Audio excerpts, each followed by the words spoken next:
Before we begin, I'm going to go over a few housekeeping rules. By the time you're done here, you have heard this 20 times. If you haven't done so already, please put your phones on silent or vibrate. Make sure to download the NAA app to access the schedule and all other conference materials. If you have any problems accessing Apartmentalize, remove the previously downloaded NAA app, which would have been Apartmentalize 2019, and download the latest version from the Apple app or Google Play Store. You can view the session PowerPoints and handouts, take notes, and participate in polls through the NAA app. Just search for this session under the schedule icon. All NAAPI credential holders will earn 6 CECs by attending this conference. Your credits will be automatically applied to your account. Now please join me in welcoming Andre Sanchez, Heidi Turner, Garin Hamburger,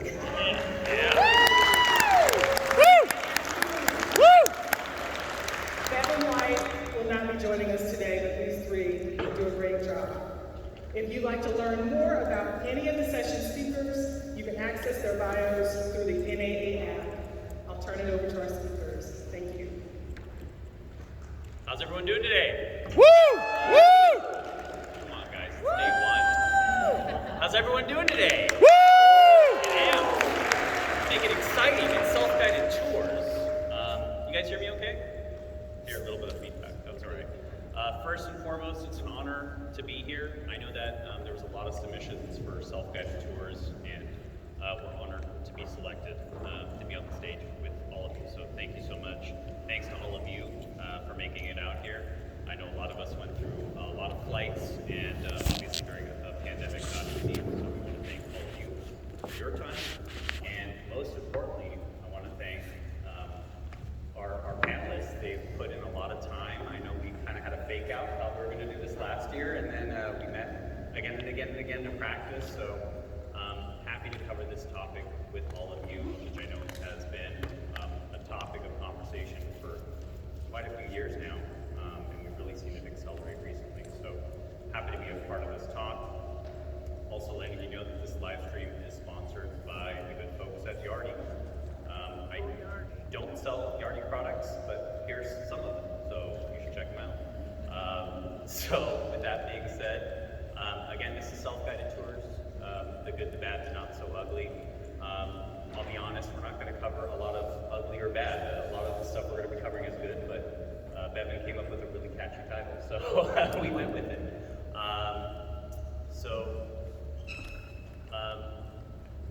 We want to share a lot of the experiences that we've seen firsthand with self-guided tours. We're covering a lot of learning objectives. It's very new, especially in multifamily, so we want to make sure that everyone here in this audience has some good takeaways on self-guided tours, best practices, and how operators have implemented it. I think that you'll notice that there's no one-size-fits-all implementation for self-guided tours. We're going to be talking to Heidi, to Garin, and we have some notes from Bevan as well, who couldn't make it. But they all approached it from very different ways. Heidi, I think, approached it from a very people perspective. She'll share that, getting buy-in on self-guided tours. I think Garin was really focused on operational efficiency, standardizing everything within his institution. And then also, too, Bevan really looked at it from a marketing lens. So I'm really happy to share these stories with you. My name is Andre Sanchez. I'm the Chief Operating Officer of Rentley. Rentley powers self-tours, smart doors, and smart communities for real estate operators nationwide. We've powered over 15 million self-guided tours for over 3,500 operators. Been in the business for 10 years, and happy to announce a few months back we got a private equity round from Northern Capital. So really happy to share the stage with these thought leaders who've been using self-guided tours even pre-pandemic. So like a lot of you, entered the industry by total accident, didn't know it was a thing, couldn't rent an apartment, and 2 days later, interviewed with Merrick Lackner, our founder here, and saw that he was solving a really big pain point, which is self-guided tours. So honored to be on the stage today, and enough about me. You don't care about me, I'm the vendor. You really want to hear the operator stories. So with that said, Heidi, why don't you tell us a little bit about yourself and Blank Turner? Yeah, sure. My name is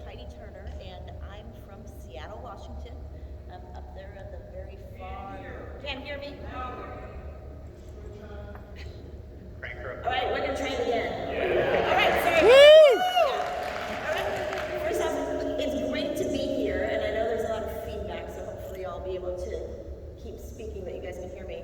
Yeah, and so my name is Heidi Turner. I'm from Blanton Turner in Seattle. We are a small to medium-sized company. We have about 7,500 units of multifamily, about 5,000 units of student housing, and a lot of commercial. And a lot of our projects are urban projects, and they're mainly in the city of Seattle and also down in Oregon as well.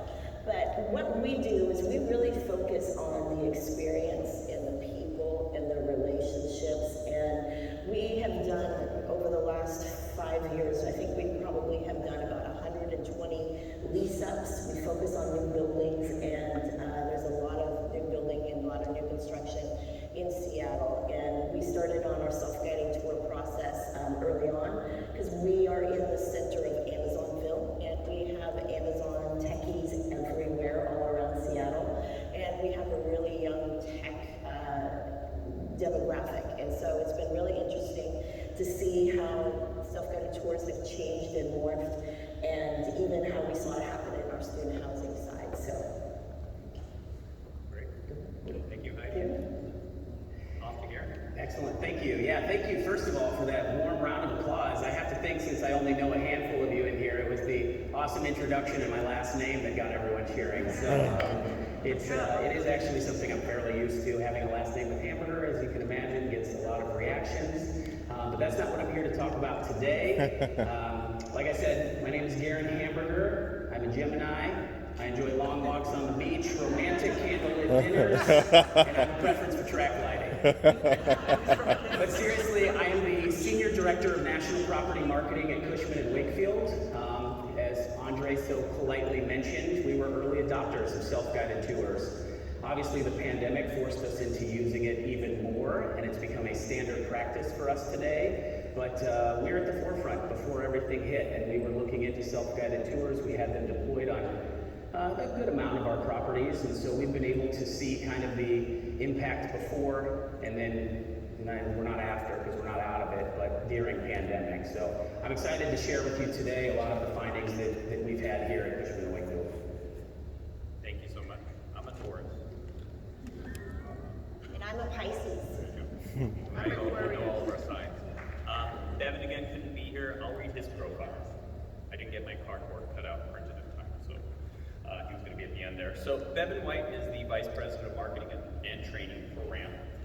Bevan graduated from Auburn University with a degree in advertising graphic design and immediately started his career in property management in Nashville, Tennessee. Bevan develops site-specific and national marketing programs at RAM Partners, which manages over 50,000 units in the Midwest. So Bevan couldn't be here, but if y'all could give him a round of applause.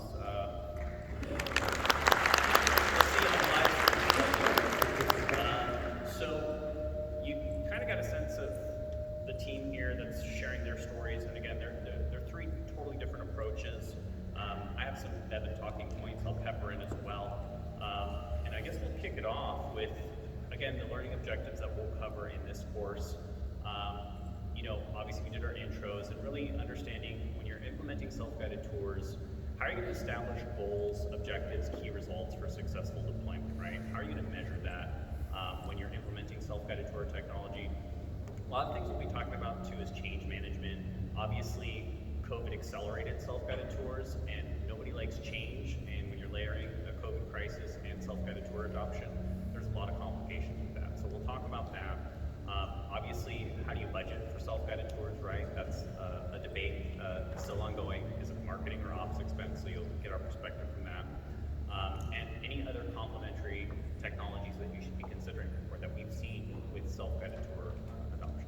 So with that said, we'll open up with this question for our wonderful panelists is, at the outset of your project, how did your organization define self-guided tour technology, and what was your approach to implementing the solution? And bear in mind too, when we're asking this question, the way we define a self-guided tour is a prospect actually entering a property on their own, right? It's not a virtual tour. It's an actual tour where that prospect is registering and entering the love to hear, Heidi, why don't you kick us off about kind of your experience with that? Yeah, and I think, as I mentioned just a little bit earlier, we just started seeing an interest in self-guided tours. We were hearing and seeing students having interest in just taking a look. They didn't want somebody with them. And we kind of just learned and saw when we had a large number of students going through some properties that, hey, this actually really works and this might be the next cool thing. And then we also started seeing a number of our different residents that are, again, in the young tech demographic that really were interested in just, they already had all of the information. All they wanted to do was see, basically see just a little bit more than a picture. They didn't necessarily want to talk to anyone. And so we started watching this and seeing what we could do and how we can expand our goals for getting people through the door and really to fit the needs of the demographics that we saw coming up through housing. And we really were trying to, the more we thought about it, the more we tried to complicate it. We kept making it, okay, what if we did this? Okay, what about this? And what about this? And what about that? And we were, it's always hard to make something really simple. And as we went forward and started talking to a number of different vendors and talking to, trying to see if we can, we always try to see if we can figure out how to do something, on our own first. And we just kept making it so complicated and coming up with that simple solution and really, hey, let's see if this really works. We think it works, but what it would be the simplest and easy way to do it without putting a large amount of money into it up front. And so that's really how we started it. And that's been our goal all along, is how can we keep it really, really simple. Great. Yeah, I'll definitely add on to that. So pre-pandemic, we were piloting self-guided tours. We knew it was an emerging technology. It was something that we had to look at. We wanted to start implementing at our properties. And then the pandemic came, and we all had to scramble and figure out how we were going to support tours of any type at all of our properties. And I know today we're talking about self-guided tours, but what we did was we wanted to be able to come up with a set of touring options so that any of our prospective residents could self-serve and tour in the manner that they felt the most comfortable. We still believe that today. It's still working well for us, but speaking specifically to the question, we define self-guided tour technology as technology where someone can come in and truly self-serve and find their way around the community and see everything that they want to see through smart technology. Our goal is to be involved in the leasing process and the touring process as much as we can, but we understand that sometimes that's not possible, or if people want to search in their own way, tour in their own way, visit after hours, we can't always be a part of that touring process. So that was our approach at the beginning. That's great. And I know Bevan, again, very focused on the prospect experience. I know that he wanted to let prospects know that they can still contact the leasing team if prospects ever get stuck. And he was really big on during his rollout on prospect education. Imagine rolling out this new technology. Yeah, you have to train your leasing staff, but think about it too from the lens of the prospects. They're showing up at a property. They're being told that there's a self-guided tour, but a lot of them go, okay, what now? So making sure that there was on-site signage, I know was really important for Bevan. Making sure that you really guide that prospect. And again, there are solutions, you can do that on the software side, but it never hurts to have over communication. And so I know that was something that he wanted us to touch on as well. Great, so great. First question, change. Everyone fears change. We kind of had to. So first to Garin, I guess, how did your process and objectives evolve and change over the course of deployment of self-guided tours? Yeah, absolutely. So, as I'm sure many people can relate, we really had to scramble to get it set up at the onset of the pandemic. And I think because of the situation that we were in, we had to do what we had to do. And it worked, but because of it, we were able to learn a lot. One thing that we never really thought about was education and training. We were just like, hey, we need to get this set up at our property so people can come and tour. And there's education and training both on the leasing staff side, or the office staff, our team, but also on the prospect side. This is fairly new to most of the people that are coming to visit our communities. So when looking at that, we really had to evolve and find training and education that works for us, but also find solutions that are easy for people to take and use, they have to learn right away, and they're only going to be using it for a few times. So it's interesting. It's an interesting dynamic with that education and training on the prospect side. But that's, I think, the biggest evolution over time that we realized is we did deploy it very quickly, and we kind of had to go back and understand it a little bit better. Yeah, and I think that our process and objectives changed dramatically. We originally thought that we were going to catch people who wanted to come in after hours, catch people who wanted a different approach. And pre-pandemic, that's what we thought we were going to do. And we ended up, again, scrambling, rolling into more and more buildings besides where we piloted during the pandemic. And we, while we wanted to make things perfect, we really just wanted to get it out there. And we started really thinking about the experience. And for us, our relationships are the most important part, and that relationships with the potential renter. And we had interesting challenges just trying to see the potential renter wanted to go through units, totally self-guided at some point. Then they started wanting to ask more questions. And so we started realizing that they wanted to see things and they wanted to go in and talk to people kind of at the same time. They wanted to see things on their own and they wanted to have their questions answered. And we really evolved how we were doing the self-guided tours throughout even over the last 6 months. We've learned so much, and it's very different than what we originally thought it would be.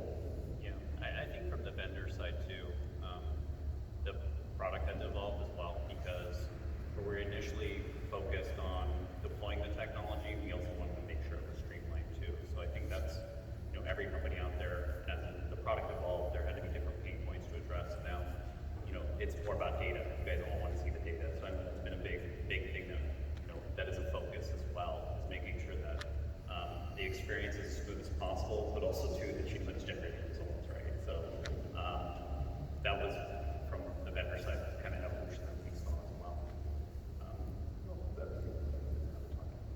So I guess the key question too is how the pandemic changed all of your view of self-guided tours in general.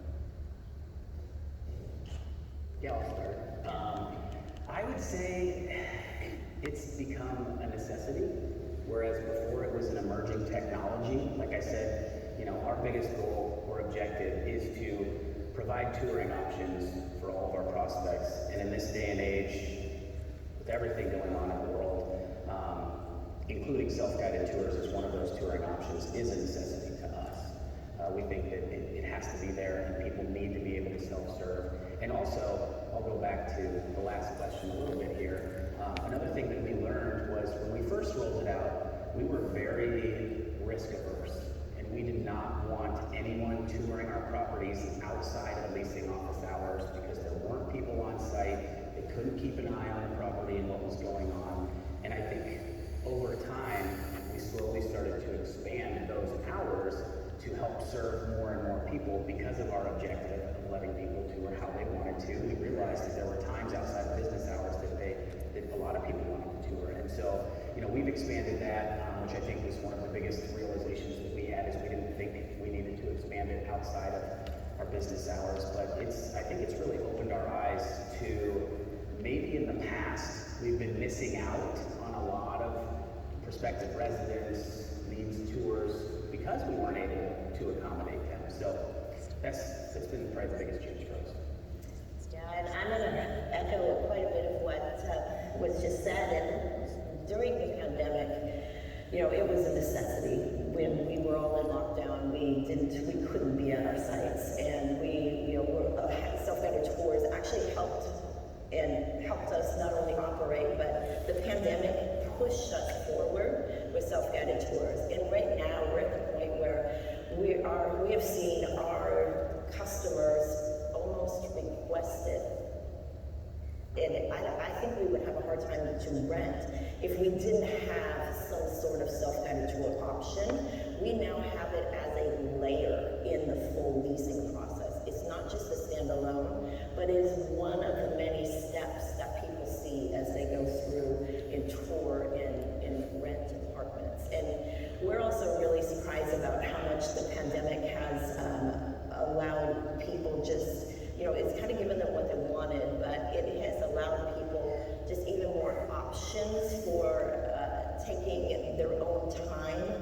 the rental path, and it's also allowed more options for follow-up and how we interact with the customer and how we really do build the whole relationship and the sales process and how we do our follow-up. So it's been a big change, and it's been a really interesting change to see it go so fast because of the pandemic. I think it would have been a lot slower if it hadn't been. I don't have a poll question on the app, but I'm just curious if you could raise your hand for me. How many of you have looked into or have deployed a self-guided tour technology on your property? Okay, so about 60% of the room raised their hand. I remember NAA 2019, there was a similar question asked. How many of you were looking into self-guided tours or were thinking about it? I think we maybe got 20% of the room raising their hand. My first NAA was 5 years ago. I don't know if all of you remember your first NAA, but it was a lonely NAA for me, and for a lot of people. And I remember attending a talk saying, hey, it takes about 5 years for people to kind of understand your product.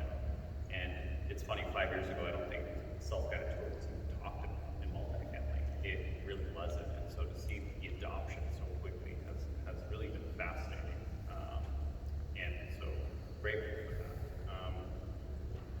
Leasing office impact. So we talked to Heidi about your focus too on really getting buy-in in the organization, which is important for any change, right? You know, especially as your organization gets larger, you really want to make sure that people understand why you're doing something, that you're just not doing it to do it, that you're not doing it to make their jobs harder, you're not doing it because, you know, I say so, it's getting buy-in. So I'm just curious, what was your initial on-site reaction? You were talking about self-guided tours, and I guess how did it evolve over time?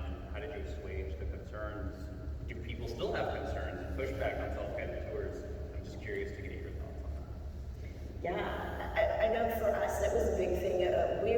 We were always getting really excited about new technology, and then we have all of our on-site teams tell us, well, here's how this really needs to work. And so for us, I think having the initial on-site reaction was kind of like, hey, you know, this is not who we are. We don't just want people to experience our building, experience our, you know, have our unique people and the culture of the building and the culture of Glen Turner through an app. And so that was the initial response, that people were afraid. That people were afraid that that they weren't gonna be able to give people a good tour, that they wouldn't have the full experience and they wouldn't understand what makes the building really, really special. And I think for us, having the necessity of self-guided tours push people over that threshold has been, it was, you know, forced pain for a lot of people. It was forced, you know, getting out of the comfort zone. And the other thing that we noticed is that people who were younger in the industry or who had been in the industry for a shorter period of time, meaning that there was less opposition from those who had not been in the industry as long as others. So it was an interesting perspective, and for us, it gave us more of a new challenge. I think of a lot of the on-site teams during the early days of the pandemic, that we just took it as a challenge, like how can we make this self-guided tour special and unique? How can I do the follow-up? And what will really work with the self-guided tour to make things unique and to show why the building is really special. And so that, I think, was part of our reaction. Yeah, yes. Similar for us, I have probably one of my favorite stories to tell is when everything started and we're rolling out self-guided tours and we're trying to understand the impact, we're trying to gauge sentiment of our team members on site. We pulled together some focus groups and we were like, hey, you know, how do you feel about this new technology? What do you think? And in most of them, you know, you could tell there was a little tension, apprehension, uncomfortableness. But then there was one specifically where one of our leasing agents like just spoke up and was like, yeah, I think it's awesome that I'm programming a robot that's going to take my job. And I was like, whoa, okay, all right, let's temper some frustrations here. We had a great conversation about it. We talked about the evolution of self-guided tours and how that's going to go hand in hand with those leasing roles. One thing that's extremely important to Cushman & Wakefield is being involved in that self-guided touring process as much as possible. So there's still a role, but also it opens up an opportunity for those on-site team members to focus on other areas, other things that are important. They can nurture warm leads better than they have been in the past. They can conduct better follow-up.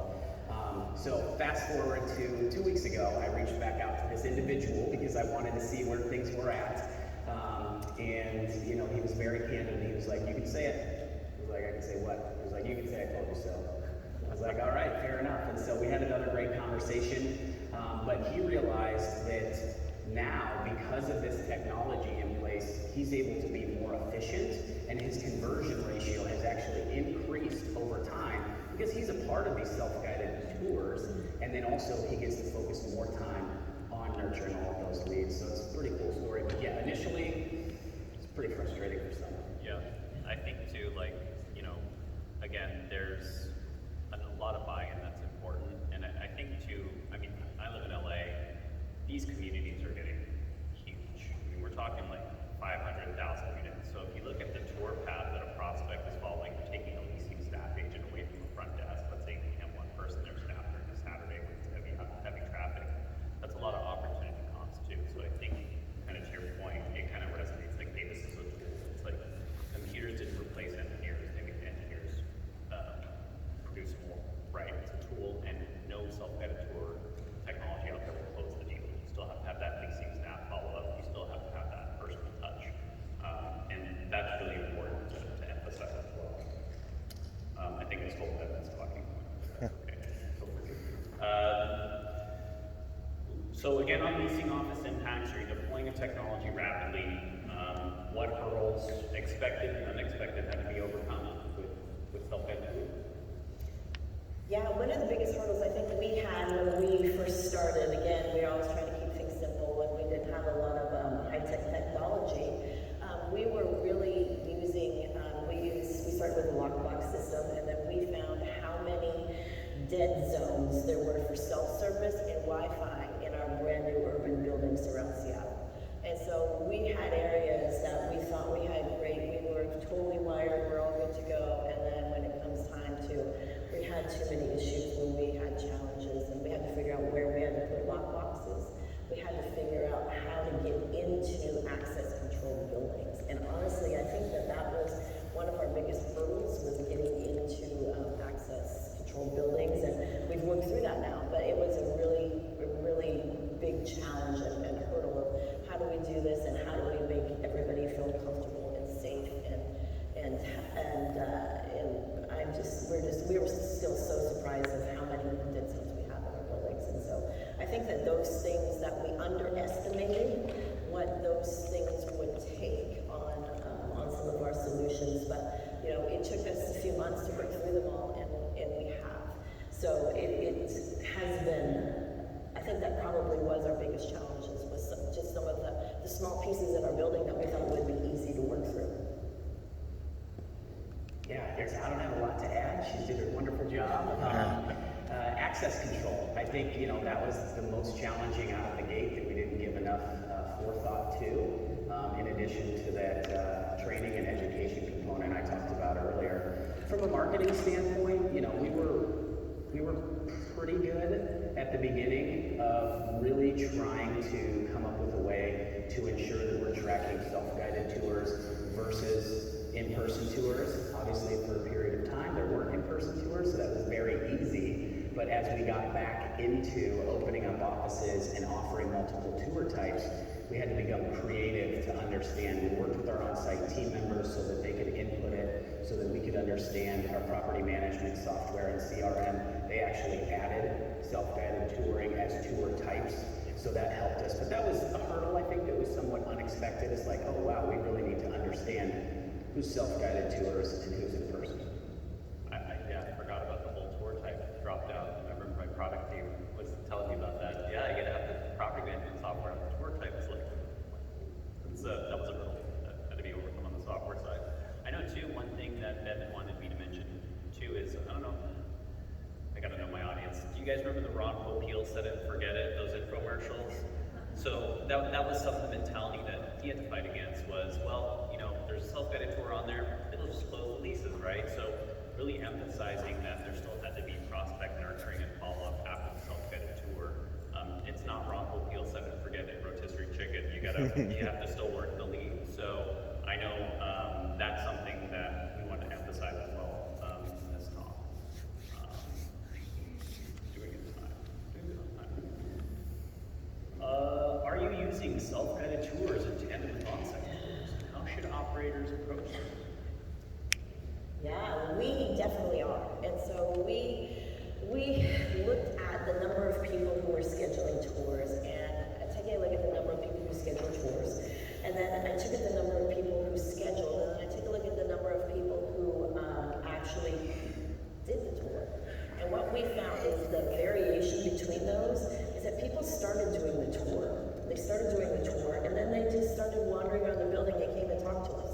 And when we found somebody, we saw somebody at the lockbox and said, "Hey, can I ask you any questions?" And so they didn't finish their tour. And so they went through on tours together with a leasing agent and on their own, and they went through it on their second time. They went through it on their first time, and they went through, with people, not with people. But I do think that the self-guided tour process, for us, we found it's most successful when we have it in tandem with others. And so we'll either start there. Some people want to start self-guided. Some people want it their second touch. But they start there a lot of times, but they don't always, we rarely have it now that they haven't gone through with someone at some point. That is one of the many ways that they have a touch. Yeah, I agree, and I've kind of said it a couple times now, that offering touring options is really where we're at. I think one of the most important things that we're looking at today is we're doing some A/B testing to understand, do we block off the calendar while there is a self-guided tour going on so that we don't run into someone taking a self-guided tour while we're touring prospects in person? It's very interesting. It's mixed results so far. I think, the biggest thing is if people are going there for a self-guided tour, they want to be left alone or they want to serve themselves, and having an unexpected interruption sometimes can be challenging, and the same can be said for an in-person tour. You're taking a lovely couple around to show them an apartment and you walk into one and there's people there. So that's definitely something that we're looking at as we use them in tandem and have a lot of different touring options. We call that touring collision. There's a term for that. So if you want to sound fancy at the beer garden later, you can drop that in the conversation. So budgeting. So, hey, you're all in self-guided tours. Then the follow-up question is who's going to pay for it? Is it a marketing? Is it an operations expense? And then people start asking me, Andre, what would you do? So I'll give you my perspective, and I'm in operations, so I just think it's an operations expense. I think this is just something that's part of the tech stack. It's part of the experience, and there is a marketing component to it, but from my perspective, I believe it's an operations expense. But that being said, I know that's something that's contested within property management groups, owners, managers, so I'm just curious, how do you guys handle it? Do you bucket it under an operations expense? Do you bucket it under a marketing expense? Do you just write a check and call it a day? How do you approach it? Yeah, so this one I gesture to Heidi. Can I go first, please? Because I see there's a lot of operators in the room from Cushman and Wakefield who are probably clenching their fists right now. I have the microphone. But I'm a firm believer that self-guided tour technology, it is a technology, is an operational expense. It is something that we put in place so that prospects can tour. We do not pay leasing agent salaries, who are also in place to help prospects tour. So that's the best way that I make the argument. Obviously, I've had the debate for many months now. But also, I think one thing that we do that's really, really interesting when it comes to ROI is we look at internal cost per tour. And a traditional cost per tour is when you're going back and you're looking at how a source performs and what that is costing you to get a tour from a source. What we do is we look at the cost in terms of technology or payroll that it costs us to provide a prospect a tour. And so it's really interesting from that standpoint, because what we've seen over time is that although physical leasing agents convert better and more of the time. They have a higher conversion ratio. The cost, the lower cost for the technology based off of the conversion with self-guided tours actually outperforms our leasing agents. Now don't hear what I'm not saying. You don't need to replace all of your leasing agents and only do self-guided tours, because it is important to have both. But it's something to take into consideration and to think about as we're moving forward, because I know that a lot of operators, a lot of owners are going to be talking about it. And it's going to be something where, hey, down the road, do we need to consider something like a centralized leasing office where we're able to support a lot of different properties because we have this other technology to put in place? It's fascinating. It's a conversation I love to have. If anybody wants to have it, I'll talk for hours with you. I don't know where we're at. I don't know where we're going, but it's certainly something that we're keeping an eye on. Yeah, and we also just keep trying to figure out what's the best way to make people do what they do, or not make people do, but allow people to do what they do best. And for all the people that I work with, what we do best is we enjoy working with people. And so we want to have time for our leasing agents to work with people in different ways. And for us, our ROI really is about, are we allowing our people more time to give other people a great experience? And for us, that I think is really how we're looking at it. And if we don't have to spend 30 minutes, walking back and forth across a 24-acre property or whatever the case may be, if we can create that experience virtually, if we can create that experience through email, if we can create that through running into a resident that we haven't seen in a long time and having a quick connection, those experiences are really valuable. And so that's how we really are looking at it. And we look at the self-guiding tour technology as just another piece of our technology stack. And so it is really an operational expense, and it is really about how can we make people better at what they really want to do. Great. Devin argued it was a marketing expense, but he's not here, so we outvoted him. So if anyone asks, it's an operations expense. And I think we have 4 minutes left, so we got one more question, and we'll see if we have time to open it up. And the last question: what are some other technologies that complement self-guided touring? Yeah, one of the things that we found that's been really successful for us, we've had more success in properties where we have had digital mapping in place. And so some of the site maps that we've been working with, if we have a site map on our website, we have had much more success on our self-guided tours. And we also have had, through using FaceTime and other pieces. But I think more important than anything else has been the use of the digital mapping, so people understand where they're going, they can see the amenities, and they can see also 3D tours of the amenities. I think have been super helpful for us on our self-guided tours as well. Yeah, I completely agree. I'll go quick knowing we're short on time. I'd love to leave a couple minutes for questions.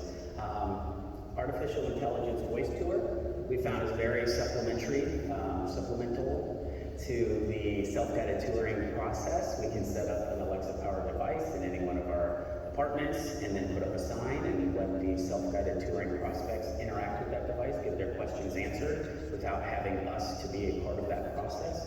Also, one thing that's a little further away but we find really interesting is augmented reality, and using this in the leasing process. If you've ever shopped on Wayfair or IKEA, I'm sure many other consumer goods websites have it. You can actually pull up a product, look on your phone, and place it in your room to see how it would look. We have some technology that we've experimented with where we can put a banner in a model home or a vacant apartment, and a little QR code is on it. A prospect can raise up their phone, and then on their screen, a leasing agent will come out, a virtual leasing agent from behind the banner, and then graphics will appear on that banner, and they can guide them through additional features of the community. So very cool stuff. And from our perspective, smart access control, smart home technology has been pretty well received. We actually did some calculations. We found that smart home communities have about 13% higher traffic, and they have about 5 percentage points higher on prospect feedback because the experience is a little smoother. So those are the complementary technologies that we've seen. We are running short of time, and so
Great question. So, how many of you guys are using a self-guided tour like a vendor?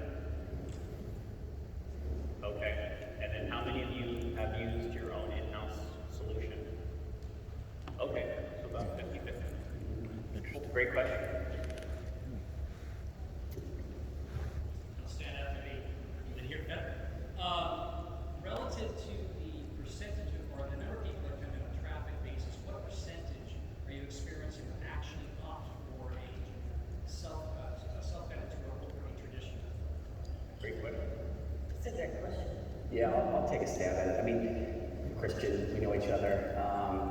We have communities in many different markets, sub-markets, different classes. It's all over the board for us, but I think generally speaking, today we're seeing a little bit more favoritism towards those self-guided tours than the in-person tours, just generally speaking across the board. In your densely populated urban areas, self-guided tour rules the roost.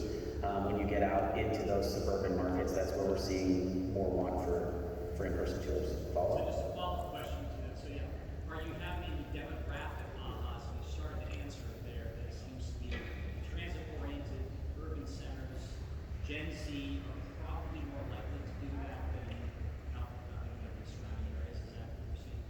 Yeah, absolutely. I mean, he kind of answered his own question. I don't know if everyone could hear him, but yeah, we're seeing a lot with where it's happening, the demographics that it's happening with. I actually just talked about Gen Z, and that was a big part of it. They are browsers by nature. They like to look online, follow the paths, do their own thing, self-select, do self-guided tours, spot on.